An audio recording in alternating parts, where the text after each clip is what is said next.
अरे प्रेमलता, मेरा रुमाल कहाँ है? अरे सुनो ना। अरे क्या है यार, मैं अपनी बहन से बात कर रही हूँ, बात तो करने दो जरा। अपनी बहन से चैटिंग बाद में करना, मेरे को लेट हो रहा है, पहले रुमाल दो। अगर इतना ही लेट हो रहा है तो खुद से ले लो ना, ड्रॉर में पड़ा हुआ है। तुम्हें तो कुछ कहना ही बेकार है, बस घुमा लो फिरा लो और काम के टाइम बहनें याद आ जाती है। तो क्या अपनी बहनों से चैट भी ना करूँ? सारा दिन काम ही करती रहूं? अगर काम करने वाली चाहिए थी, नौकरानी लानी थी, मुझे क्यों लेकर आए? अब घर का काम करने से कोई नौकर नहीं बन जाता, और काम तुम्हारे हिस्से आता ही कितना है। झाड़ू वाली आती है, बर्तन वाली आती है, केवल एक खाना ही तो बनाना है तुम्हें। तो आपका कहने का मतलब क्या है? मैं घर का काम नहीं करती। अरे बाबा, मेरे कहने का ये मतलब नहीं है, तुम बात को समझो। आज हमें शादी के बाद से 1 महीना हो गया घूमते हुए, और परसों वापस आए। मम्मी की तबीयत खराब रहती है, तुम अगर थोड़ा हाथ बटा दोगी तो उन्हें अच्छा भी लगेगा और रेस्ट भी मिल जाएगा। अरे मेरे पतिदेव, ठीक है, खाना तो मैं बना लूंगी, पर वादा करो कि शाम को हम लोग पिक्चर देखने चलेंगे। पक्का लेके चलूंगा, बस तुम खाना मम्मी से मत बनवाना, खाना तुम बना लेना, मम्मी को रेस्ट करने दो। फटाफट इडली सांभर बना देती हूँ, फिर अभी फैक्ट्री जाएगा तो नाश्ता करके चला जाएगा। मम्मी, ओ मम्मी, क्या सारा दिन आप काम करती रहती हो? आप जाके रेस्ट करो, खाना बनाने के लिए प्रेमलता को बुला लेना, और मैं चला फैक्ट्री, ठीक है? अरे बेटा, नाश्ता तो करता जा। नाश्ता मैं फैक्ट्री में कर नहीं, लूंगा। बन गया है, करके अरे जा। मैं फैक्ट्री में कर लूंगा, आप उसको बुला लेना। हाँ पापा, पहुंच गया मैं। हाँ पहुंच गया। हाँ, थोड़ी देर में आ रहा हूँ मैं, थोड़ी देर में। अरे यार, कितना काम रहता है फैक्ट्री में। प्रेमलता, खाना पुरसो। अरे तुम तो यार एकदम मम्मी के जैसे थाली को सजा के लेके आई हो यार, एकदम खाना भी दिख भी वैसा ही रहा है।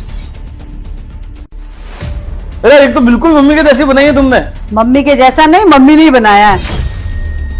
प्रेमलता कहाँ गई? उसकी बेटा तबीयत खराब है, वो सुबह से रेस्ट कर रही है।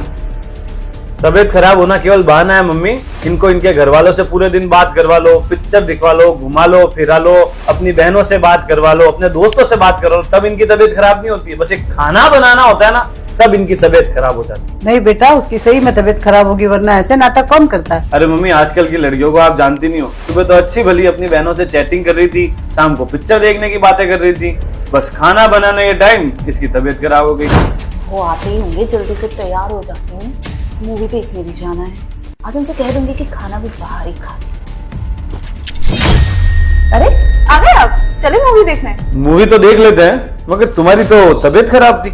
हाँ, वो क्या है ना कि दिन में थोड़ी तबीयत खराब थी, बट अब ठीक हूँ मैं। तुम्हारी तबीयत भी एकदम अजीब है, जब काम करना होता है तो खराब हो जाती है, और जब मजे मस्ती करनी होती है तो एकदम ठीक हो जाती है। पूरे दिन बहनों से बात करके यही सब सीख रही हो तुम।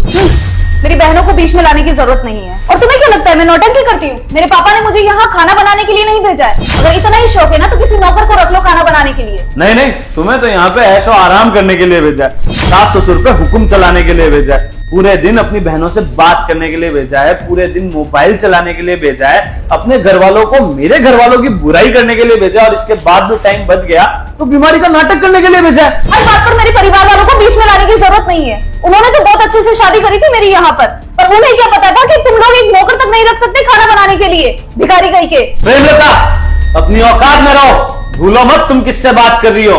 दिख रहे हैं तुम्हारे घर वालों के संस्कार। हाँ हाँ, मारो मुझे, यही तो बाकी रह गया है। एक टाइम का खाना क्या बनवा दिया तुम्हारी माँ से, इतना बड़ा बवाल कर दिया। तब समझ आ रहा है मुझे ये सब क्यों कर रहे हो तुम। मतलब क्या समझ आ रहा है तुम्हें?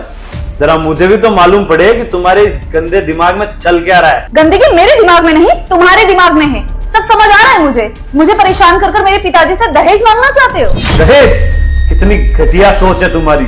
हमारे घर में कमी किस चीज की है जो तुम्हारे पिताजी से दहेज मांगेंगे? वो सब मुझे नहीं पता। एक पल भी इस घर में नहीं रुकूंगी जहाँ दहेज मांगने वाले दरिंदे रहते हैं। जा रही हूँ अपने मायके और मिलते हैं अब कोर्ट में। ये वीडियो पूर्णतः सत्य घटनाओं पर आधारित है, और ये कहानी सिर्फ इस घर की नहीं, आजकल 90% घरों की यही कहानी है। क्योंकि आजकल लड़कियों के माँ बाप लड़कियों को सही संस्कार नहीं, गलत साय देते जा रहे हैं।